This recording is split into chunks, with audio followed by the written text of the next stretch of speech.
Hello everyone, welcome to our YouTube platform JRF Adda. सबसे पहले तो आप सभी को प्यार भरा नमस्कार। दोस्तों, आप सबके लिए एक बहुत ही अच्छा इनिशिएटिव है जो मैं शुरू करने वाला हूं आज से। 5 मिनट मस्ट नो सीरीज। ये जो 5 मिनट मस्ट नो सीरीज है दोस्तों, इसमें हम जितने भी हमारे मिसलिनियस टॉपिक हैं उनको विद इन 5 मिनट कवर करेंगे। पेपर 1 के जो मोस्ट इंपॉर्टेंट टॉपिक हैं जो आपके अक्सर एग्जाम में पूछे जाते हैं उनको विद इन 5 मिनट हम कवर करने की कोशिश करेंगे। ये शॉर्ट वीडियो सीरीज है जो कि मैं आज से शुरू करने वाला हूँ। ये वीकेंड पे आपको मिलेगी, सैटरडे एंड संडे ये सीरीज है। ये हर सैटरडे संडे को आपको मिलेगी 5 मिनट मस्ट नो सीरीज। तो आज की जो 5 मिनट मस्ट नो सीरीज है इसमें मैं आपके साथ में डिस्कस करूंगा नालंदा यूनिवर्सिटी के बारे में। नालंदा यूनिवर्सिटी की मैं बात करूं तो दोस्तों, नालंदा यूनिवर्सिटी वर्ल्ड की ओल्डेस्ट रेजिडेंशियल यूनिवर्सिटी है, यानी कि पूरे विश्व में पहला आवासीय विद्यालय है नालंदा विश्वविद्यालय। ठीक है, तो इसके बारे में आज हम चर्चा करते हैं। चर्चा करने से पहले अगर आपने जेआरएफ अड्डा ऐप को डाउनलोड नहीं किया तो जेआरएफ अड्डा ऐप को डाउनलोड करो। अगर आप हमारे पेड बैचेज में एनरोल करना चाहते हैं तो एटम बैच को आप ज्वाइन कर सकते हैं, जिसमें कंप्लीट पेपर 1 एंड पेपर 2 आपका तैयार करवाया जा रहा है। ठीक है, जेआरएफ अड्डा ऐप को डाउनलोड करो क्योंकि daily quizzes, free PDFs, live classes ये सब आपको जेआरएफ अड्डा ऐप पे मिलेंगी। कोई डाउट हो, कुछ पूछना हो तो हमारी सपोर्ट टीम को आप कॉल कर सकते हैं, उनसे बातचीत कर सकते हैं गाइस। ठीक है, उसके अलावा स्टार्ट करते हैं हम नालंदा यूनिवर्सिटी को। तो नालंदा यूनिवर्सिटी की मैं बात करूं तो दोस्तों ये बिहार में अवस्थित है। आपकी कहां पे है? ये बिहार में अवस्थित है। सबसे पहले मैं बात करूं तो नालंदा यूनिवर्सिटी की हम जब बात करते हैं दोस्तों, तो ये जो यूनिवर्सिटी है ये देश की one of the oldest university है, जो कि गुप्त वंश के दौरान इसकी स्थापना हुई थी। गुप्त शासन के दौरान इसकी स्थापना की गई थी और इसकी जो स्थापना है बेसिकली गुप्त वंश के शासक थे कुमार गुप्त के द्वारा इसकी स्थापना है वो की जाती है। तो पहला सवाल कि भाई इसकी स्थापना किसने की, तो गुप्त वंश के दौरान कुमार गुप्त ने इसकी स्थापना की थी। तो ये चीज आपको याद रखनी है। ये जो यूनिवर्सिटी है ये one of the first university है जो स्टूडेंट को ऑन कैंपस रेजिडेंशियल फैसिलिटी देती थी, यानी कि पहला आपका आवासीय क्या है यूनिवर्सिटी है आपका।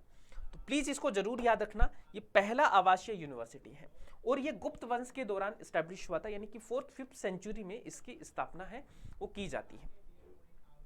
उसके बाद में ड्यूरिंग द गुप्त वंश इसकी स्थापना हो जाती है दोस्तों।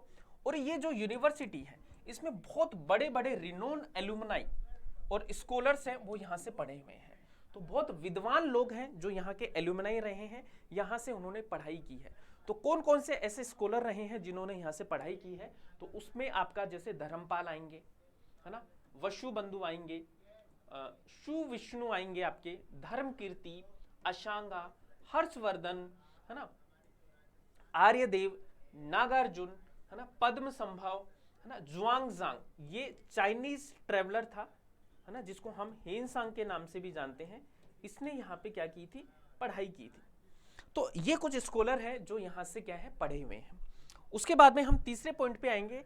तो ये एक एंशिएंट लर्निंग सिस्टम था गाइस। ठीक है, तो यहाँ पे टॉप लाइब्रेरीज हुआ करती थी। ठीक है, और इसकी एक लाइब्रेरी हुआ करती थी, उसका नाम है धर्मगंजा। क्या है? धर्मगंजा। तो धर्मगंजा नाम की एक लाइब्रेरी हुआ करती थी जो कि 9 स्टोरी बिल्डिंग थी, मतलब 9 मंजिला इमारत हुआ करती थी इसमें। ठीक है, तो हम बात करते हैं स्टूडेंट्स की कि यहाँ पे कहाँ से स्टूडेंट आते थे। तो यहाँ पे देखो चाइना से भी स्टूडेंट आते थे और चाइना से जो स्टूडेंट आए थे उसका नाम है हेनसांग नाम के एक व्यक्ति थे जो कि 7th सेंचुरी में, कौन सी सेंचुरी में, 7th सेंचुरी में भारत में आए थे और जिसने इसके बारे में बहुत सारी जानकारी दी। उसने बताया कि यहाँ पे एडमिशन के लिए आपको क्या लेना होता था, एंट्रेंस एग्जाम होता था एडमिशन के लिए। अगर आपको प्रवेश लेना है इस यूनिवर्सिटी में तो आपको एंट्रेंस एग्जाम देना पड़ेगा और ये 7th सेंचुरी में भारत में आता है इस यूनिवर्सिटी में। इसके अलावा दोस्तों जैसा कि मैंने बताया कि बहुत सारे स्कॉलर्स हैं जो यहाँ से पढ़े हुए हैं, इसके बारे में मैंने चर्चा कर ली है आपसे। दूसरी चीज, यहाँ की जो लाइब्रेरी है वो काफी फेमस थी। इस लाइब्रेरी का जो नाम है वो है धर्मगंज। ठीक है, धर्मगंज इसकी लाइब्रेरी का नाम है।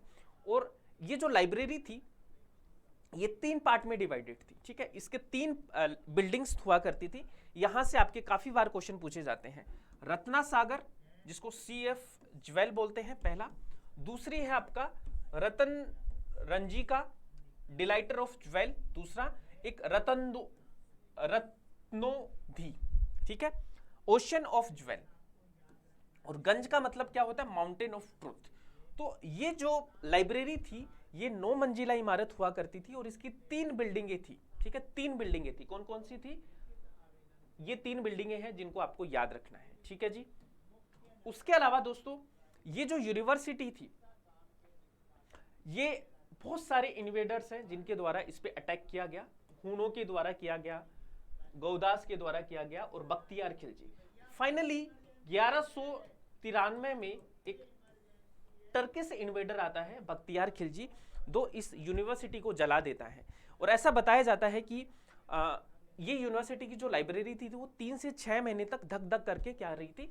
जल रही थी आपकी, ठीक है।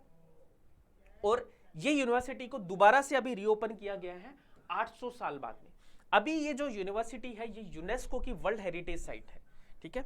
तो आपको पता होना चाहिए कि ये जो यूनिवर्सिटी है ये यूनेस्को वर्ल्ड हेरिटेज साइट भी है, जो कि 2016 में इसको वर्ल्ड हेरिटेज साइट में लाया गया था। एक बार हमारे जो पूर्व राष्ट्रपति हैं, है ना, दिवंगत राष्ट्रपति हैं APJ अब्दुल कलाम ने यहाँ पे विजिट की थी। उसके बाद में इसको दोबारा से रिवाइव किया गया। 800 साल बाद में इस यूनिवर्सिटी को दोबारा से खोला गया और अभी ये वर्ल्ड हेरिटेज साइट है जिसको 2016 में ये डेजिग्नेशन मिला था दोस्तों। तो ये था नालंदा यूनिवर्सिटी के बारे में ब्रीफ में मैंने बताया और मोस्ट ऑफ द चीजें हैं जो हमने कवर कर ली हैं, जो एग्जाम्स में लगभग आपसे पूछी जाती हैं। और ये बुद्धिस्ट लर्निंग का एक बहुत ही इंपॉर्टेंट सेंटर रहा है, बुद्धिस्ट लर्निंग का एक बहुत इंपॉर्टेंट सेंटर रहा है। और हम बात करें तो महायान जो बुद्धिज्म है उसका ये सेंटर रहा है और ये एक विहार यूनिवर्सिटी रही है जो कि बहुत ही फेमस अपने टाइम की। ऑक्सफोर्ड से इसकी तुलना हम कर सकते हैं जब इसका उत्कर्ष पीरियड था। तो ये था आज का सेशन और ऐसे ही वीडियोस आपके लिए हर सैटरडे संडे दोस्तों आएंगे, है ना, मस्ट नो सीरीज में, जिसमें 5 से 7 मिनट में हम एक कंप्लीट टॉपिक को कवर करेंगे। तो आज हम नालंदा यूनिवर्सिटी के बारे में पढ़ेंगे।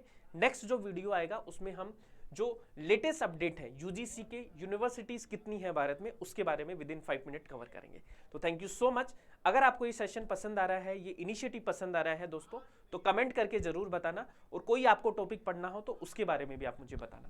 Thank you so much.